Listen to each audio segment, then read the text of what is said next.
बघू शकता प्रचंड वाहतूक कोंडी या ठिकाणी झालेली आहे आणि माळशेज घाट करंजाळे येथे रस्ता खचल्यामुळे पूर्णपणे बंद झालेला आहे आणि आज शनिवार असल्यामुळे पर्यटकांची माळशेज घाटला येणाऱ्या पर्यटकांची मोठ्या प्रमाणात गर्दी, त्याचप्रमाणे मोठी वाहने, जड वाहने, पर्यटकांच्या बसेस आणि गावाहून मुंबईला जाणारी मंडळी, अशा प्रकारे प्रचंड वाहतूक कोंडी जो पर्यायी मार्ग खेरेश्वर, सांगोरे, पिंपळगाव, जोगा असा दिलेला आहे त्या रस्त्यावर झालेली आहे.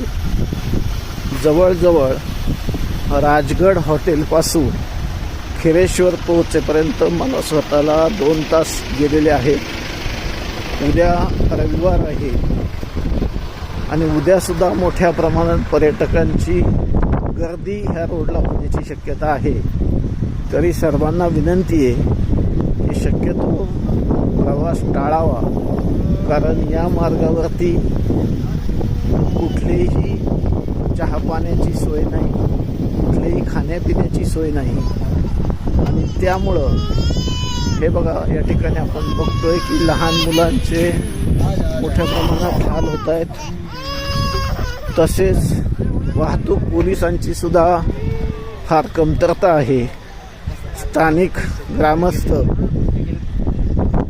वाहतूक सुरळीत करण्यासाठी बऱ्यापैकी मदत करत आहेत, परंतु तरीसुद्धा ती पुरेशी नाही.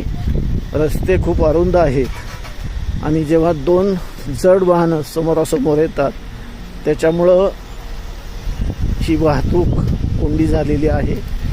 आज दुपारी जो पर्यायी मार्ग करंजाळे इथे काढलेला होता तो सुद्धा खचल्यामुळे आता सर्वच वाहतूक दोन्ही बाजूची बाजूने वळवलेली आहे आणि त्यामुळं ही प्रचंड वाहतूक आपण बघतोय, कोंडी झालेली आहे. मी स्वतः 6:45 वाजल्यापासून आत्ता 8:30 व्हायला आलेत. मी अजून खेरेश्वरपर्यंत पोहोचलो नाही आणि इथून समोरून येणारी लोक मला अजून सांगतात की तुम्हाला अजून 1.5 तास लागेल मुख्य रस्त्यावर येण्यासाठी.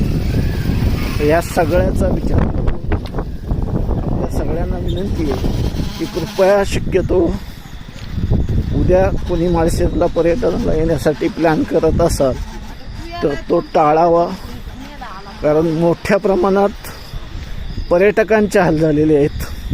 त्यांच्याजवळचं पाणी संपलेलं आहे, खाद्यपदार्थ संपलेले आहेत आणि त्यामुळं 2-2, 2.5, 3 तास झाले. टॉयलेटची सुविधा नाही, पाऊस प्रचंड पडतोय, धुकं खूप आहे.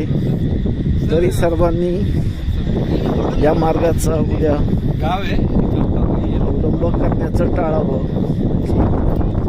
मोठ्या प्रमाणात वाहतूक होती. मी स्वतः जवळजवळ आता चालत पुढे आलोय आणि जड वाहने, मोठ्या बसेस पुण्यावरनं किंवा नाशिकवरनं, नगरवरनं आलेल्या ह्या रोडला दिसत आहेत आणि तेवढा मोठा रस्ता नाही आहे. त्यामुळे ही वाहतूक कोंडी झालेली आहे. धन्यवाद.